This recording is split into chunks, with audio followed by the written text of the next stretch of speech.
Audiovisual Clips.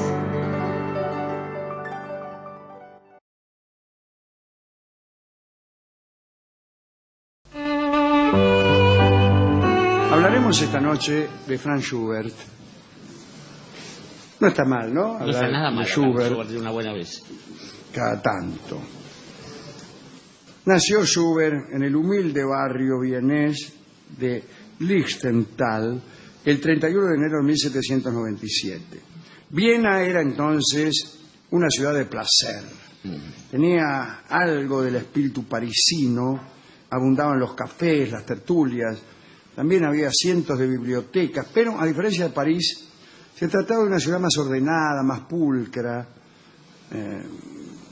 Más pulcra, digo, en la construcción, en el vestir, en las formas. Reinaban en aquel entonces los Habsburgo. Por todos lados había jardines muy prolijos, y en los jardines no faltaban quintetos o cuartetos de cuerdas o debates públicos. Y allí se recitaba, se cantaba, se bailaba, se discutía hasta altas horas de la noche. A mí me parece que es un verdadero sueño del libertinaje. Absolutamente. El libertino cabal se solaza con los placeres del cuerpo, pero también con los del espíritu, ¿no? Por el lado, bebamos, Alicia, bebamos, Margot, demos rienda suelta a nuestra lujuria hasta caer extenuados de placer, y por el otro tengamos un debate acerca de la inmortalidad, ¿no? Bien era eso para la modernidad de Occidente, fue exactamente y tal eso. vez hay que estar con el cuerpo estimulado. Si tenemos, digo, el cuerpo estimulado, es necesario hacerlo también con el alma. Sí, y de hecho así donde ambas cosas interaccionan. Exactamente. Un cuerpo estimulado ayuda al bienestar del alma, y un alma activa ayuda también al estímulo del cuerpo, digo yo. A no engañarse, ¿no? Por ejemplo, no se oye música solo con la inteligencia, ni se está con una mina solo con el cuerpo. Claro que no. Bien, ¿qué es eso? Schubert pertenecía a una familia de campesinos que habían venido desde la Silesia austríaca. El padre del compositor también se llamaba Franz y había abandonado el cultivo de la tierra para hacerse maestro de escuela. Y en aquel entonces se estaba organizando la enseñanza pública en Austria.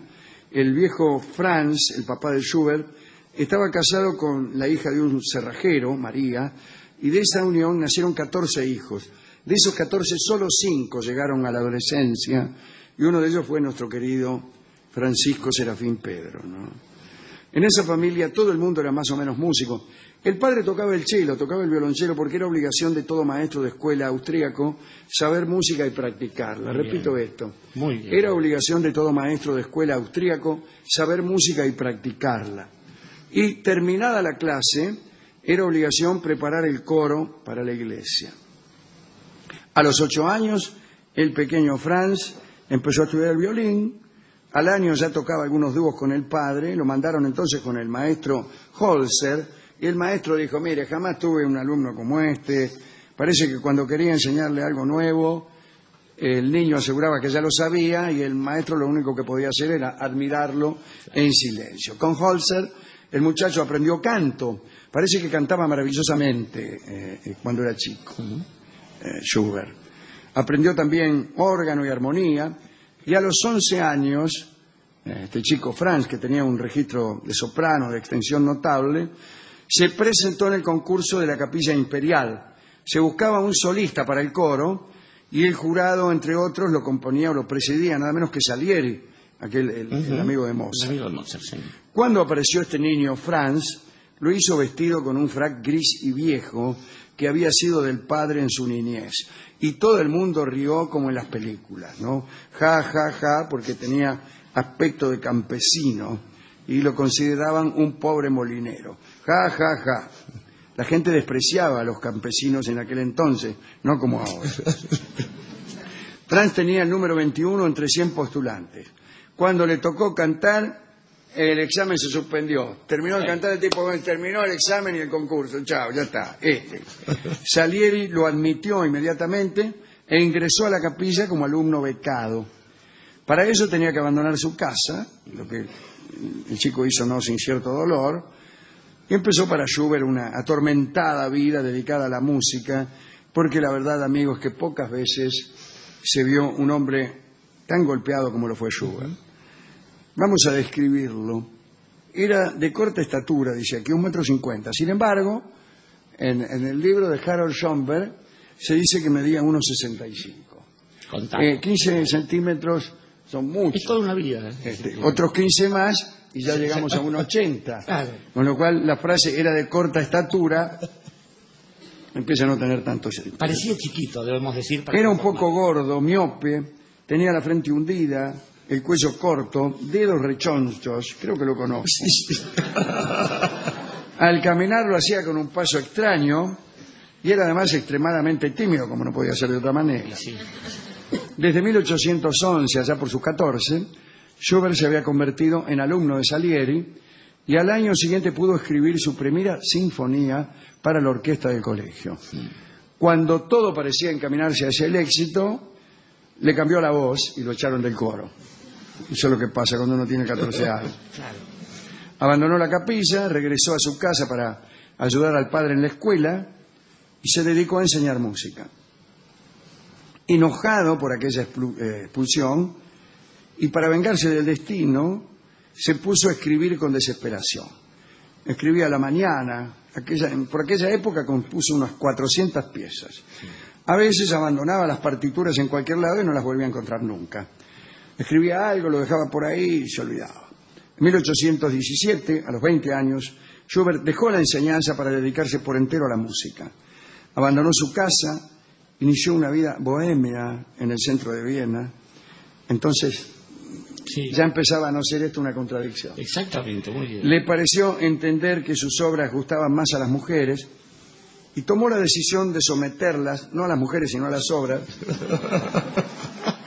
de someter a sus obras solo a la consideración de las damas. Y así empezaron unas veladas musicales conocidas como schuberiadas. La primera de ellas fue en la casa de las hermanas Folick, se llamaban Catalina, Bárbara, Josefa y Ana. Franz tocaba sus melodías y ellas las examinaban con detenimiento. Y de ellas dependía la aprobación. Si esto no sucedía, Schubert rompía lo que había escrito. Y parece que de entre ellas, Catalina le daba algo más que aprobaciones. Empezó a componer lieders. Su reputación como autor de canciones fue creciendo poco a poco. Las primeras composiciones fueron El Rey de los Duendes. Pero bueno, sin embargo, Schubert vivía del socorro de algunos amigos, porque la música que hacía no se vendía. Hizo una colección muy hermosa de lieders que se llamaba La Bella Molinera, pero no tenían éxito, ¿no? Algunos críticos le reprochaban un estilo demasiado científico, demasiado complejo, mucha modulación, decían los críticos, y no suficiente melodía. Esto lo deprimió. La gente esperaba, según palabras de Schubert, solo un cosquilleo en la oreja, final brillante y pasajes con ornamentos surtidos. A todo esto, un amor furtivo con la condesa de Esterházy, que lo abandonó, ¿no? Lo llenó también de melancolía por si algo le faltaba. Solía decir, no hay hombre en el mundo más miserable y más desgraciado que yo. Es lo que decimos todos, sí, ¿no? Claro. Solo que no somos Schubert. Escribía algunas sonatas, variaciones, pero harto de recibir elogios solo en los banquetes y en las reuniones con amigos, empezó a componer una ópera. Empezó a trabajar como loco, y logró componer Adolfo y Estrella. Y lleno de esperanza, se lo envió a algunos representantes de Viena y le respondieron lo siguiente. Tengo la carta de los representantes vieneses. Dice, señor Schubert, tenemos el infinito pesar de haceros saber que el libreto no está de acuerdo con el gusto que aquí reina. Sepa usted que será convenientemente aceptado lo agradable y lo no muy difícil. Firmado los representantes. Schubert estaba desesperado y yo creo que pasó algo más con esto, que ni siquiera se lo mandaron a él ese mensaje, sino a otro Schubert, que era el único que ellos conocían, que era un señor fulano Schubert, que no era él. Así que, bueno, estaba desesperado y le pasó algo peor todavía. Había unos tipos que se hacían llamar en Viena amigos de la música, que decidieron dar a Schubert una donación y lograr la interpretación de una sinfonía que había escrito, o estaba escribiendo, que se llamaba Gastein. En realidad creo que era Gmunden y Gastein, que son dos lugares. En realidad parece que ahí había compuesto Schubert esta sinfonía, que no se sabe bien cómo es. ¿Cómo era? Ahora le vamos a decir por qué no se sabe cómo es. Bueno, dice, le dieron una donación, o decidieron dársela, vamos a dejar que usted interprete la sinfonía de Gastein. Schubert estaba tan contento aquella vez que le envió a la sociedad una nota llena de elogios, muchas gracias, qué sé yo, por proteger los esfuerzos artísticos, y le mandó el original de la sinfonía. No solo no hicieron ejecutar la obra, sino que uno de los miembros de la sociedad, amigo de la música, borracho, mamá una noche, quemó el manuscrito. Y Schubert no recompuso la obra jamás. Esos eran los amigos de la música, ¿no? ¿Cómo serían los enemigos? ¿Cómo serían los enemigos? Algunos dicen que el dúo para piano a cuatro manos es eso. Ah, sí. Es parecido a eso. Y otros dicen que esa, la sinfonía Gastein, era como un borrador de la después sinfonía en do mayor de 1825. Bueno, no lo sé. Bueno, Schubert se amargó muchísimo, imagínense, se hizo borracho, andaba por todos los boliches de Viena. Después de la rutina del vino, iba todas las noches a un burdel distinto. Una prolijidad un reloj que únicamente se explica por la insatisfacción. Bien. En cualquier caso, de ese recorrido por los burdeles, salió beneficiado con una sífilis. Era el año 1822. Dejó de pensar en la ópera y en grandes sinfonías, empezó a escribir valses, sonatas, fantasías para piano, música coral. Y dio en tomar versos conocidos de grandes poetas para ponerles música. Y así compuso 600 liras. 60 de ellos son sobre poemas de Goethe. El resto pertenecen a Schiller, Shakespeare, Heine, Dante, Petrarca. Tenía buenos letristas. Sí, tipo serios. En 1827 conoció a Beethoven y el viejo Ludwig fue el único que reconoció las virtudes de Schubert. Parece que dijo, hay en él una chispa divina. Pero estas cosas son siempre mentiras. Sí, eso es miserable. Eso. Sí. Al año siguiente Beethoven murió. No por esto. Como dirían ahora. Porque si vos decís, se encontró con Schubert, dijo, hay en él una chispa divina, y al año siguiente murió. Ojo al hilo. Claro. Bueno, Franz Schubert se impresionó muchísimo. Marchó con el cortejo fúnebre y lloró desconsoladamente allá en el cementerio central de Viena. De aquella muerte surgió el desolado ciclo de canciones que se llaman Viaje de invierno, ¿no? Con una inspiración muy lúgubre, muy sombría. Hay la última de las canciones se llama Leyermann, que es el tipo que toca el órgano, el organito, no el órgano, el organito. El organito, el organillero. Sí.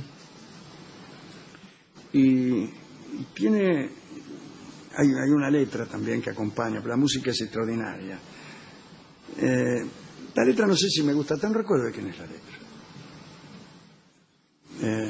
Hay buenas letras sobre organilleros y recuerdo Has vuelto, el verso de Carriego, y el tango inspirado en él que se llama El último organillo. La cita, claro. Claro. Irá de puerta en puerta.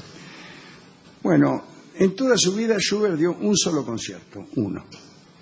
Fue el 26 de marzo de 1828. Resultó completamente ignorado porque ese mismo día tocaba Niccolò Paganini. No, menos, Sus amigos lo convencieron para que tomara unas vacaciones en Eisenstadt. Viajó, pasó la mayor parte del tiempo junto a la tumba de Haydn, sumido en la tristeza. Bueno, ya no le importaba nada del mundo, pero seguía componiendo. Sus improntus eran de un acento romántico. En realidad, no sé si fue el primer romántico. No, Tenían un acento romántico. El primer romántico fue probablemente Weber, Carl von Weber, bueno, qué sé yo. Pero igual hay un espíritu de época, así que Sí, eclosiona en los 30, ¿no? Así que no corregía nunca, dicen. Casi todo era producto de una improvisación rigurosa. Qué bueno. Ahí está, ¿eh? Qué bueno. Está también entre sus obras otra que implica una cierta desgracia, que es la inconclusa. Había una sociedad musical en Graz y un tipo que se llamaba Anselmo Unterbremer, que era medio compositor también, le dijo: yo voy a presentarte, él tenía una sinfonía, ¿no? Dice, voy a presentar esta obra, y dame el manuscrito. El Unterbremer. Bueno, se lo dio.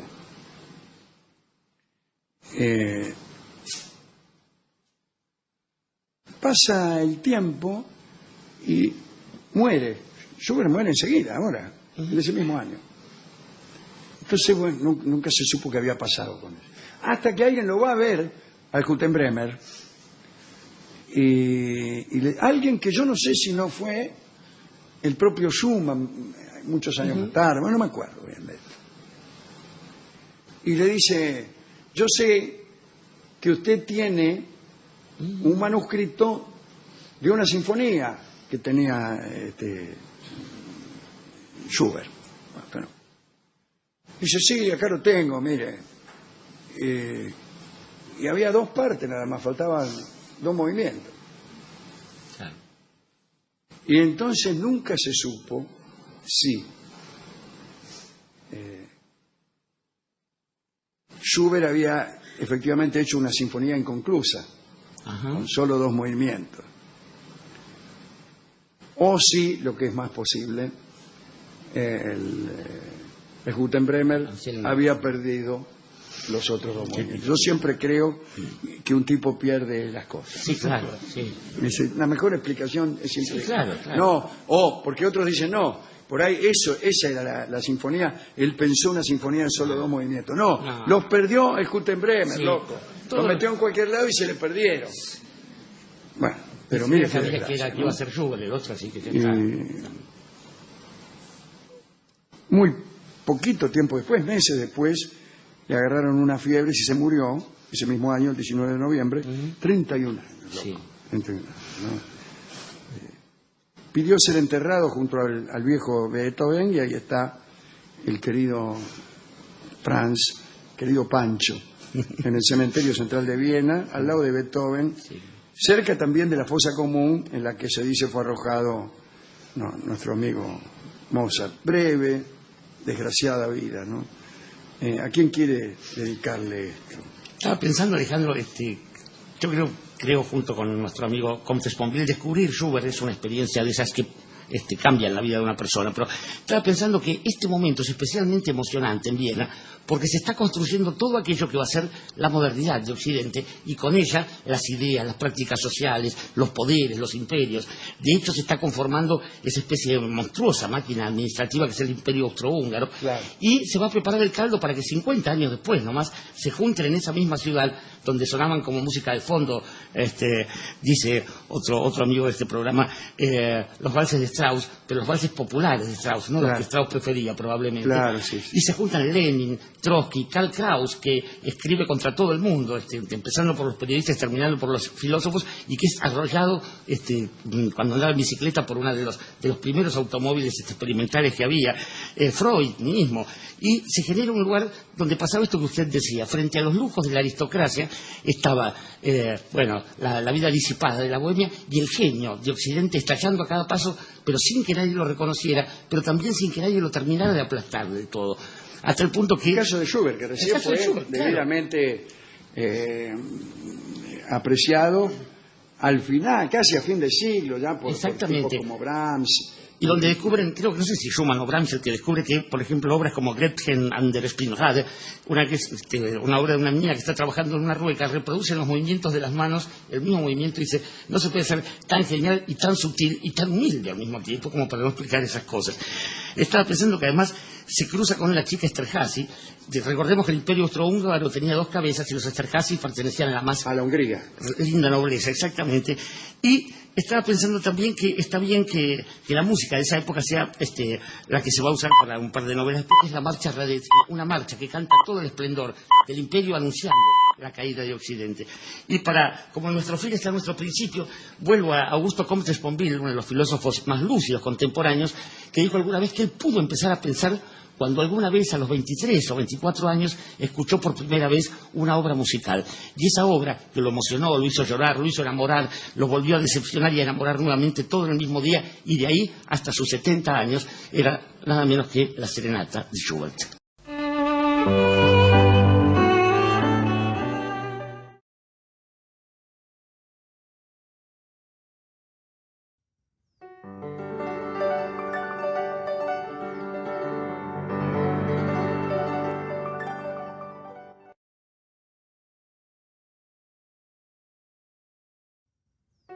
Gracias por ver y escuchar este video, y no olvides suscribirte para recibir las notificaciones de nuevos videos todas las semanas. Dale a me gusta si te gustó, y comparte en las redes sociales para que el canal siga creciendo, y trayéndote a los mejores exponentes de las artes audiovisuales.